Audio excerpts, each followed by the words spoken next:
มักพางภาษาไทยเพิ่นมักปลางนะภาษาไทยมาปลางเห็นนะเลยซาวลูเคยชาวโลเงินที่เรือเลยเอาไว้ซื้อเอาไว้ซื้อแล้วกินเลยเป็นยังไงซอสกะหล่ำปีหัวใหญ่ซื้อมาเท่าไหร่จักบาทน่าจะ10 บาท6 เส้นปะไว้แล้วก็ยังเข้าเลยยังค้างค่ายยังยังไม่แล้วเวียกเถอะแล้วมีเวลาไปตัดใหม่เลยไปซื้อบ่เห็น30,000บ่ไอ้30,000สิน่าจะประมาณ25นี่ว่าซั่น650,000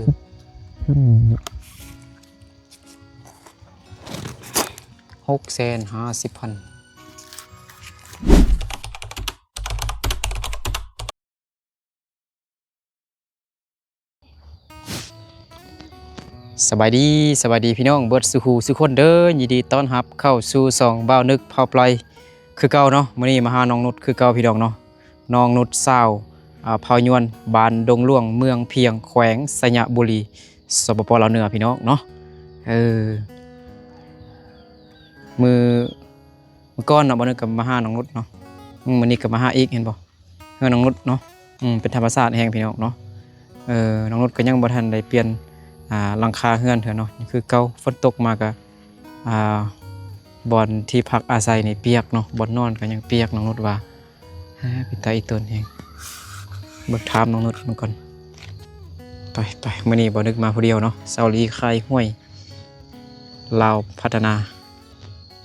เบิ่งน้องนุชอยู่บ้านบ่คือได้ยินเสียง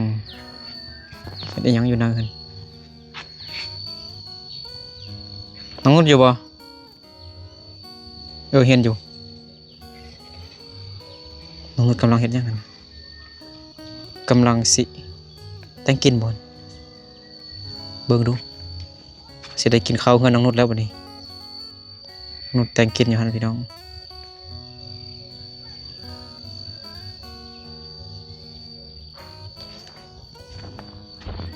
เข้าไปใส่เบิร์ดสิมิดจิลี่เถอะฮะ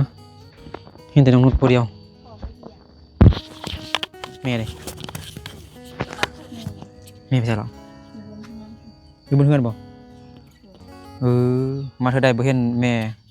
น้องนุชรีบมาก่อนเฮ็ดอีหยังกินว่าสิเฮ็ดข้าวปุ้นกินวางแห้งดูเฮ็ดข้าวปุ้นกินแห้งอีก วางแห้งอีกยังมันได้สำนีว่าสิเฮ็ดข้าวปุ้นก็ได้แค่นี้ สิเฮ็ดข้าวปุ้นเนาะใส่แม่น้องนุ่นอยู่ใส่น่ะบ่เคย FC บ่เคยเฮ็ดนาจักเทื่อไปเวียกตลอดเด้อยู่ในสวนอยู่สวนพุ่นบ่เลยนี่ตามหาอยู่ไหนอยู่ข้างล่างพุ่นนะเลยไปทางนั้นนะเลยเดี๋ยวก่อน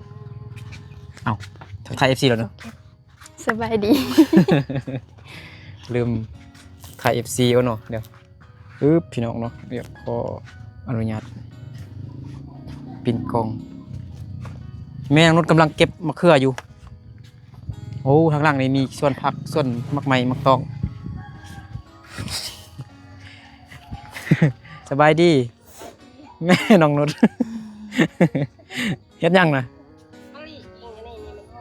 อ๋อลิกิ่งอันนี้พี่น้องเนาะกิ่งไม่ใช่ก่อนนี่ขี้เล็กวะฮะว่าไงนะคือใบขี้เล็กเนาะเนี่ยผักไม่ใช่ก่อนผักเจาะผักเจาะสิวะนี่ให้ FC เบิ่งก่อนนี่เนาะกินแซ่บๆเนาะน้องนุช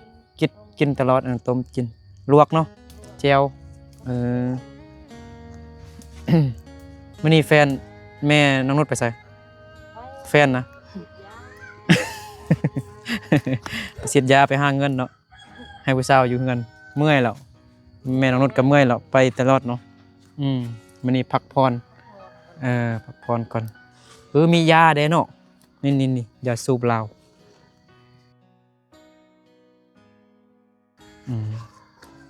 น้องนุชกำลังเก็บผักหอมปลอมเนาะภาษาไทยเขาเอิ้นว่าผักซีเลย ผักกาดก็มี ผักซีลาว ฮะผักซีหยัง ผักซีลาวเห็น ผั บ่ กซีลาวเนาะคนไทยเขาเอิ้นผักซีลาวผักซีหรือผักซีลาวเนาะคนไทยเขาเอิ้นว่าผักซีมีผักอันนี้ผักอย่างนี้หอมลาบเลยว่าหอมกันก ผักกันก ำกันกำบ่นี่ ำกันก อืมมีลายหอมเนาะใครอยากกินหอมมาหาโนดเด้อข้าวหอมหน่อยเด้อหอมแก้มก็ได้ เนี่ยมะเขืออันนี้มันบ่ขึ้นติมะเขืออันนั้นเนาะมันกำๆสิ ำเขือกับ มะนาวก็มีมะนาวไม่เท่ามัน บ่มีมาก บ่มีมากนะ เลย มันเป็นกระเทยติ แม่นแม่ติ มันเป็นท่อมเนี่ย อันนี้ต้นมายังไงนะ อันนี้ต้นมะพร้าง ฮะ มะปราง มะปราง มะปราง มะปรางมะพร้าง กับ ภาษาไทยเอิ้นมะปรางนะ ภาษาไทย มะปรางเห็นนะ เลย บ่เคยกินเลยเดี๋ยวเคยกินอยู่แต่ว่า มันคืออันมะยมซิดนะ เนี่ยมันเป็นอันก้นมันแหลมๆนะนั่นบ่ แม่นก้นแหลม แหลมๆเวลาสุกเลยมันเหลืองๆกันบ่ แม่น ไม่ตัวนั้นบ่ แม่น เออ คือมะม่วงเลย ม่วงเนาะ แต่ว่ามันจะแบบ หุบห้างมันคือกันเนาะ บ่คือกัน มันจะเป็นแบบ เวลามันจะแบบเกี้ยงดีเนาะ แม่น เวลามันทึกมันคล้ายๆใบบอลน่ะเวลาทึกคนมันเปียกแล้วมันจะเลี้ยงไว้เนาะเลย แม่นตัวนั้น แม่น ที่เขาค่ายตลาดนี่ส้มก่อนเนาะมีส้มมีต้นว่านกันส้มกัน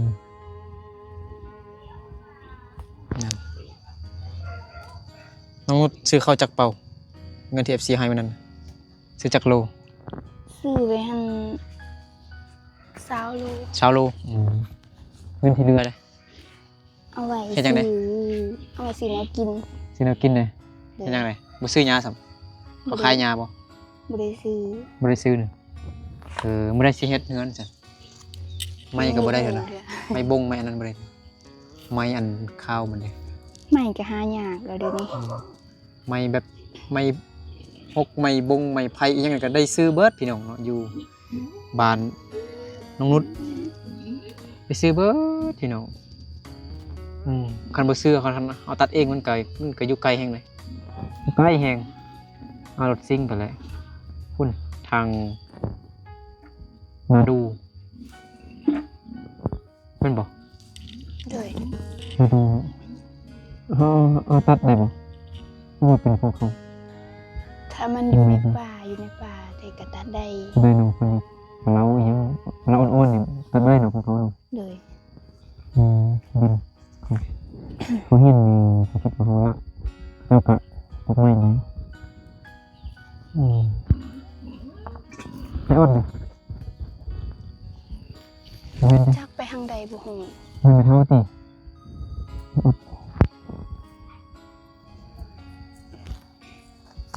พอไปฉีดยาเข้าห้องหรือเข้าห้อง ฉีดยาเข้า ห้องรับจ้าง เลย เขาไว้หน่อยเป็นเดินเมาเลย จัก ใช่ บ่ฮู้คือกัน น่าจะไหลเป็นมื้อ พอไปจ้างนี่เหรอ 3แสน4แสนนี่บ่ฉีดยา พอไปฉีดยานี่เขาไล่แทงจังหน่อยเนาะบอก เลย 3 แสนบ่ต่ำกว่า3 แสนเหรอ บ่ต่ำกว่า3แสน นี่เลยหนูดีปีอันกำลังมีลักษณะนั่งนะครับรักไส้ เลย ไม่อันนี้ แต่ว่าอันนี้เขาเปฉีดเอา ไปสิไปดำ แม่น นักไหมเป็นบ้าเลย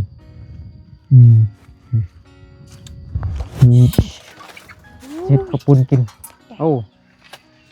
ไก่โดดใส่หม้อก็กินเลยเนาะต้มเลยคุณ ไก่ต้มไก่เลย ไก่กินบ่เฮ็ดเป็นซีนมันนะซีนข้าวปุ้นน้องกินโซนมันบ่มีโซนเนี่ยอันนี้บักปีเด้อปีป้าบ่ ที่บ้าน บ้านบ่ โดย ที่นอนมันจะมีเส้นแล้วก็มีปากกา ลำปีเนาะ เนาะเฮ็ด เครื่องมันก็ยังบ่ครบเท่าใดนี้ เครื่องพวกเธอ แม่นยังมักเพชร เฮ็ดเนาะ มักเพชรแล้วก็อันปก มา ปลา ซื้อมาซื้อไปเด็ดเงินสิเรา บ่กินเหล้าใช่สิเหล้าซะได้ มีเพิ่นปักเงินมีเป็นมวลมีมักเผ็ดมักเป็นทักษิณเราคือเลย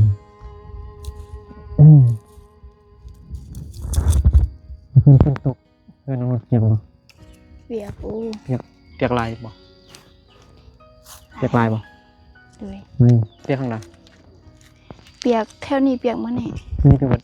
โดย อ๋อแต่มันก็แห้งไว้เนาะมีลมพัดมันนี่เนาะ โดย เพราะว่าเฮือนน้องนุชฟาร์มมันนี่แบบ มันมีปองหลายอะนะ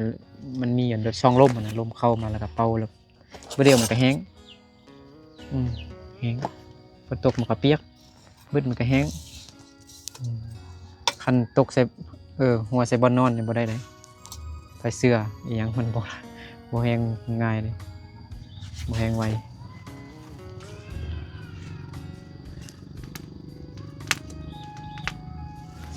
มื้อนี้ก็แดดเบิดมือมีแต่มื้อเช้านี่ฝนตกแม่นบ่มื้อเช้าเนาะตอนดึกเนาะมันตกเนาะ ตอนดึก ดึกมันตก มื้อเช้าก็คือสิตกมาแหละแต่บ่ตกซ้ำ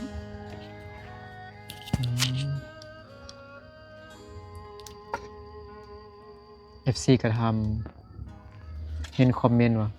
ผู้ใดเฮ็ดห้องน้ำให้น้องนุชเหมือนกัน ไอ้ว่า FC ทางอเมริกาแต่ยังบ่ทันแล้วเถอะ FC ทำมาผู้ใดเฮ็ดห้องน้ำ FC ผู้ใดเฮ็ดห้องน้ำน้องนุช FC อเมริกาเนาะแต่อ้ายเพิ่นก็สวยได้แต่สำนั้นยังบ่เร็วเถอะยังฟ้ามันบานประตู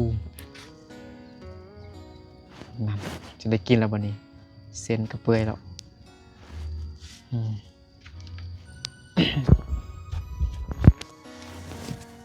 บ่เคยเฮ็ดจักเทื่อเด้ บ่เคยเฮ็ดเหียนเอา ครั้งแรก ครั้งแรกเนาะเฮ็ดกับปุ่นเคยแต่กินเนาะ กินก็บ่เคย เอ้า แบบ ยังบ่เคยกิน เคยกินแบบนี้นะ ให้แบบอันใส่ปลานี่บ่เคย ไม่นะ มีแต่อันข้าวปุ้นน้ำเย็นข้าวปุ้นเขาใส่อันนั้น มันสิแซ่บกว่า รถเค็มคือแม่ก็ให้มันเซฟมันเซฟทุกคนเจออย่างเจอเพื่อน จังเกลือตื่นเอาเนาะ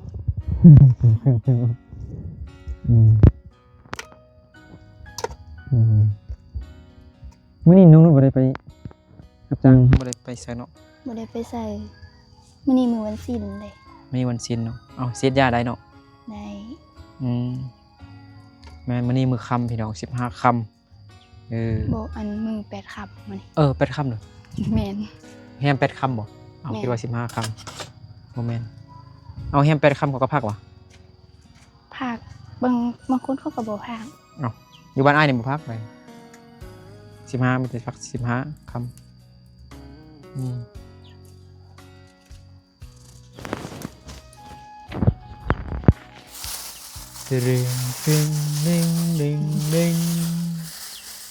ซอสกะหล่ำปีหัวใหญ่ซื้อมาเท่าไหร่ จักมา น่าจะ10 บาท สมาที่มันเปิด หรือ20 บาท ฮะ 20 บาท 20 บาท20 บาท10 12,000เนาะไม่ใช่เลย ฮะ 10,000 น่าจะ10 10,000เอาไปให้นะล้างซอยก็จะได้กินแล้วขอบคุณ คือปุ่นน้ำร้อนสิวะ ข้าวปุ้น มี ปลา มีขี้กันเนาะ มีอยู่ เคยกินบ่ แต่ว่า อันเขาเฮ็ดอันกับปุ่นขี้กันแก้วขี้กัน เคยได้ยิน อยู่ สื่อ บ้าน แต่ว่ เมืองเพียงเขาเฮ็ดมีฮานเฟอร์ก็มี ไปล้าง ไปล้างผักบ่ เลย คื มาช่วยก่อนสิ บ่ล้างตำหัวเลย ล้าง ล้างตำหัว น้ำพอ เลย เลยพอเลยตัวเอาเสื้อ น้ น อง ม มือให้เด็กก็พูดถึง คุณเขาลินอยู่อันเฮือน ไปที่หุ่นบ่ เขา ที่แม่เอิ้นเข้าไป เพื่อที่จะลุกมาเป็นรูปร่างสินิดเดียวสิคิดขอบคุณเร็วกว่าเร็วอะไรนิดนึง เฮ็ดข้าวปุ้นได้นึ่งข้าวอีก เขาอีก แม่นข้าวปุ้นแห่เฮ็ดบ่แล้วได้ลวกเส้นไว้ก่อนแล้วตอนแลงเข้ามาแล้วค่อยอันนั้นเอา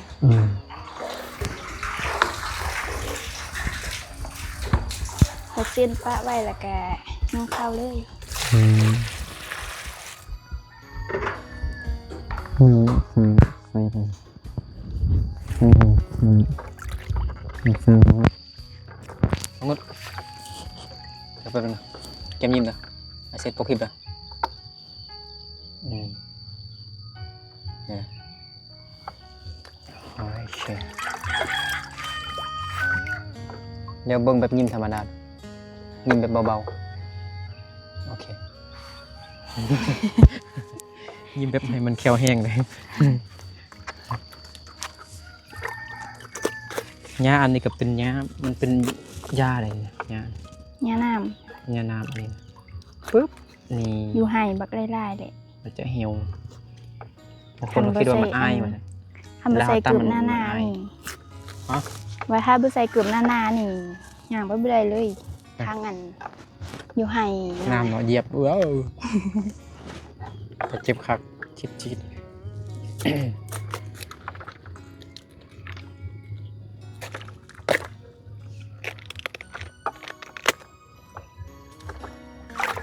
สิแป้งหลังคาเฮือนไม่ได้ ก็ยังบ่ฮู้เด้อ โหดเป็นยังคือบุหูยังค้างค่ายยังเนาะ ยังบ่แล้วเวียกเด้อแล้วบ่ บ่แล้ว มี เวียก เวลาไปอันตัดไม้แม่น้องว่าอันเอาไม้มาอันพายตัวนี้นุดเราค่อยแปลงหญ้ามันก็บ่ มัน ได้ ย่ำฝนเด้สงสารน้องนุชนะฝนตกเราบ่นอนกับเปียก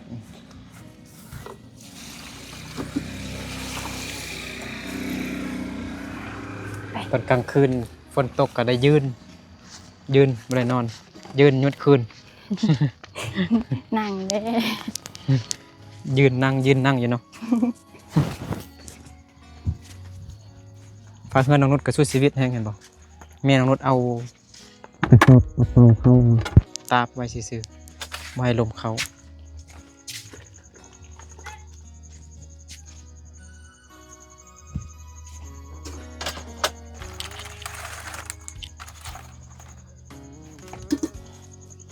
โอ้มันเลื่อมแฮง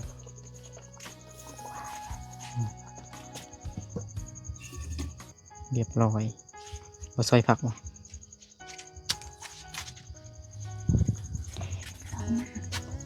เอาเฮ็ดเบิ่งดูครั้งแรก น้ำหอนดอกมือเสีย เอาให้มันเย็น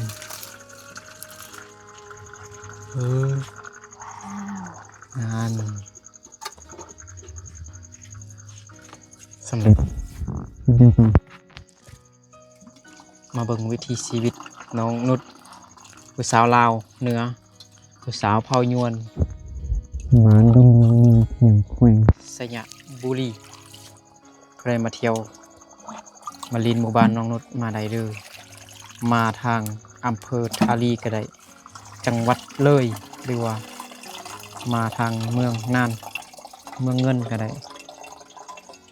จังหวัดน่านทางเมืองเงินสยะบุรีเบิ่งใกล้ๆในเขื่อนนองสินึ่งเขานั่นเบิ่งจากกล้องแฮงคือเขื่อนเขามานะ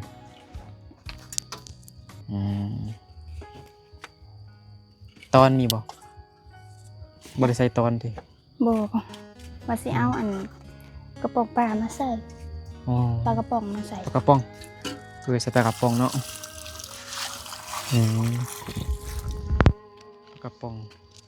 บ่ฮู้หยังกับพิมพ์ค้นหาเบิ่งอยู่ใน YouTube ไปเต็ม วิธีต้มมี่วิธีต้มไข่ไก่ได้วิธีลวกผักก็มีเบิด วิธีลวกเส้น เส้นหมี วิธี อย่าบอก ตำ เด้อ แจ่ว ว่าซ้ำนี่ซื่อๆก็ยังพิมพ์คนวิธีตำมักเผ็ด วิธีเฮ็ดแจ่ว ตักน้ำ บ่ เข้า วิธีเฮ็ดแจ่วก็นั่นอยู่นุชเฮ็ดอันมันหยังก็แจ่วอันซีฟู้ดนะเคยเห็น เคยเนี่ย อืมอืม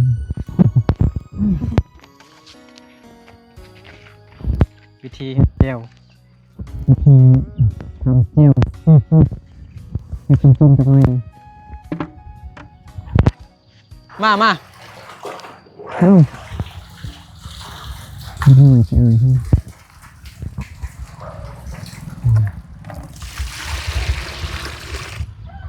อะไรคือรถ แม่น อืม ว่า เพราะนั่นเราที่อ้ายหนูจะได้ไปถ่ายคลิปไป แม่น แต่ว่ามีหลายคนอยู่ในการ ยังหำบ่ขี้อายตอนเล็กๆแค่บ่อัน เฮ้ยหนู บ่แบบ เคยเข้ากล่องมา บ่เคยเข้ากล้องเลย อะไรหนูถ่ายตัวเองหน่อยได้ยังหนู ได้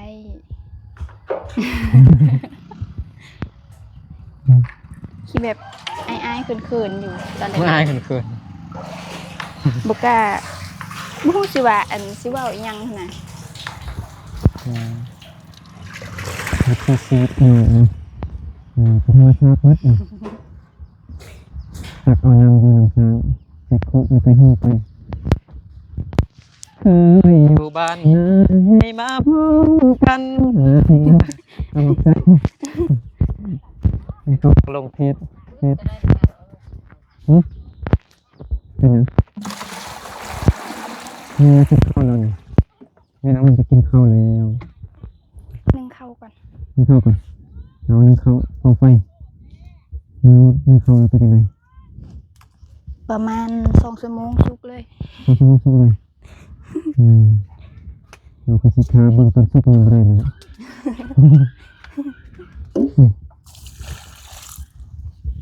เขาตีหมาเขาหักหมานี่เป็นเสียงหมาสงสาร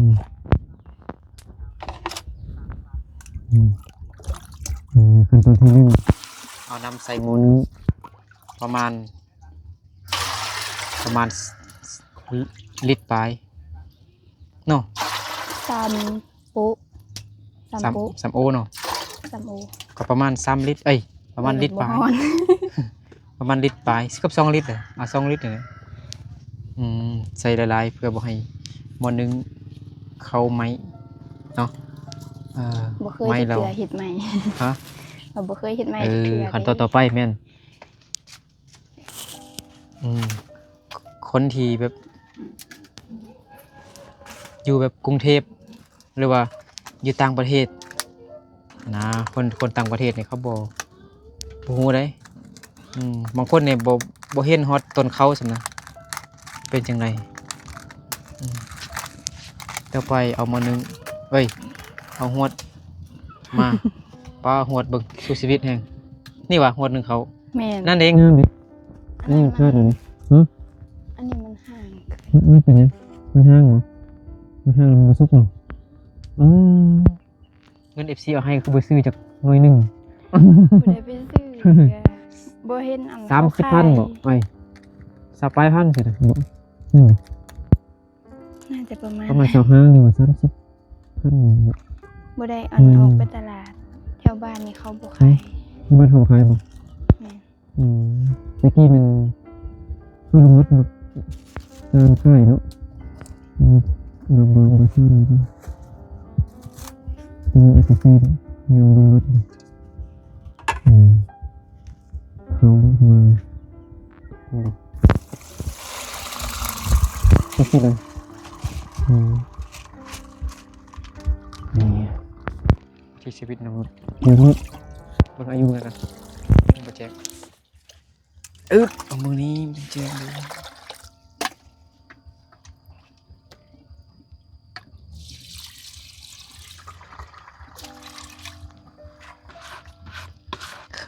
ยอยู่บ้านนาใหญ่มาพร้อมกันของตัวอะไรสักบุจืดเนื้อเพลงสู้กันเหมือนอายและน้องนัดนี้น้องสาวเป็นดาวเยี่ยววังเวียงทองคันหนึ่งร้ายนี่เวลาเฮาซิกเขาปีนเข้านี่มันฮ้อนได้เนาะเอ้ยน้องนุชหมดไปซื้อชีวิตแห้งคือไปซื้อซะตัดสินใจซื้อซะมันก็ขาดเบิดแนวเฮาใส่ทุกเศร้าทุกแรงเด้ ที่จริงว่าสิซื้อแต่โดนแล้วแหละแต่ว่ามันแบบ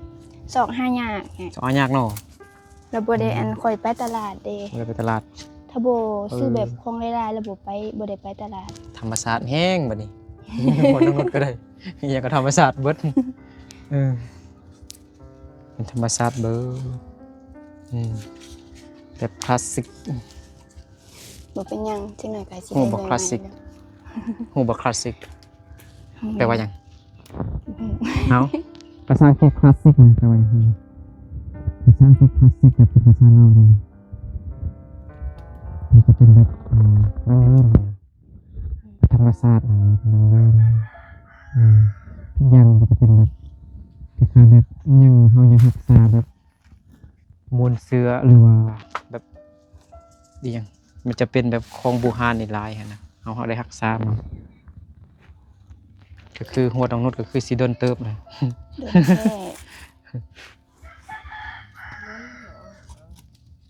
2 ปีแล้วแม่นบ่ น่าจะหอดแล้ว โคตรอยู่ หน่วยนี้นะ บ่หอดดอก ข้างบนที่ไป สู้ชีวิตแฮงบ่แม่นมีแต่หวดได้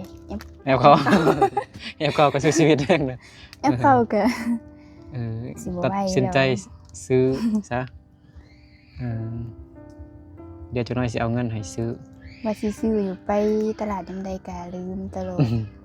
ด ยังจักแสนเงินผู้ใหญ่เอาให้มื้อนั้นนะสุดแล้วนะเดี๋ยวนี้ยังจักแสน อยู่นำแม่ อยู่นะแม่ถามแม่ดูยังล้านแปด เอาให้มื้อนั้นล้านแปด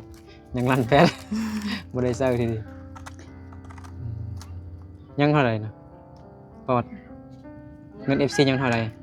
ยังหลายบ่เฮาสิซื้อเบียร์กิน บ่ยังทายหรอก บ่ยังหลายซื้อข้าวแด่พี่น้องเนาะใส่หนี้เด้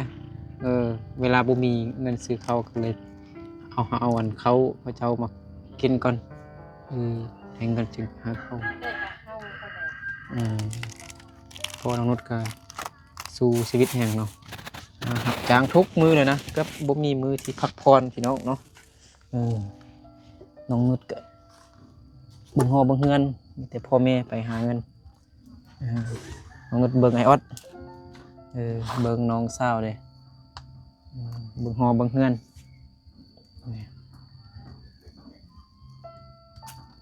เคยอยู่บ้านนาใหญ่มาพร้อมกันเนี่ย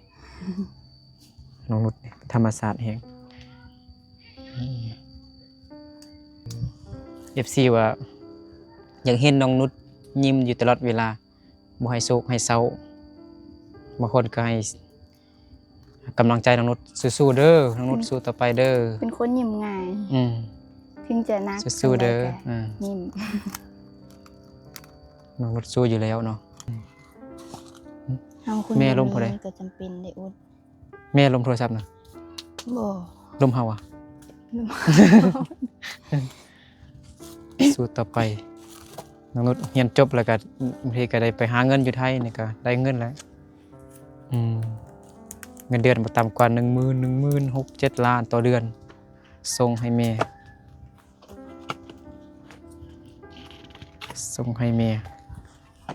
เฮ็ดเฮือนใหญ่เรียบร้อยพอดีข้างม.1ไว้แล้วก็นั่งเฝ้าแล้วบัดนี้2 ชั่วโมงจึงสุกน้องนุชว่า คือโดนแท้โอ้มันสูงโพดเลยน้องนี่น้องต้องขุดให้มันก่อนอันนี้มันเปลืองไฟโอ้นี่เปลวไฟมันบ่ฮอดบ่ถึงก้นหม้อนึงซ้ํนี่เห็นบ่ ไปแห้งสูงแห้ง ถ้า น้องขุดลงมันสูงน้องขุดตีนมันลงนะขุดให้มันลุบลงบัดเดียวมันก็สุกอันนี้มันโอ้นานนะต้องโดนพอแล้วมันจึงสุกมันจึงเดือดมันนึงเดือด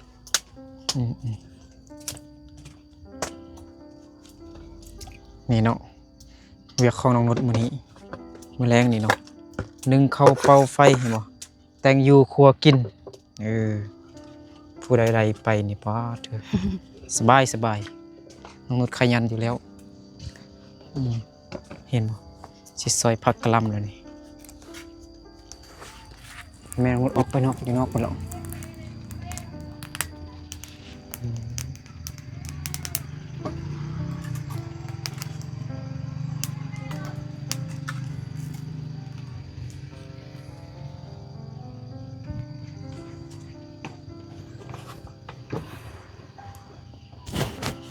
น้องนุชกูเฟซได้แล้วอ่ะคือว่าบ่เห็นเฟซน้องนุชเลยเหลือแต่เบอร์โทรน้องนุช มันนั่น มี FC หลายคน บ่ค่อยได้ลิ้น สิช่วยเหลือน้องนุช เฟซให้ก็ลิ้นอยู่แต่ว่า เห็นอยู่ อันโทรศัพท์มันบ่ดี เขาซับบ่ดีบ่ มันสากบ่ค่อยเข้า อืม สักเมื่อคืนก็บ่ได้หลายในคืนนี้ FC ฝากเงินให้1,000 FC ฟังไทยเพิ่นบ่ให้ออกซื้อ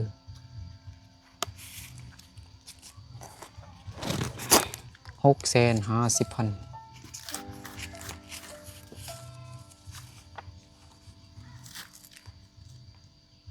600,000ปลายนี่เอาไปซื้อหวดกับแอปเขาเด้อ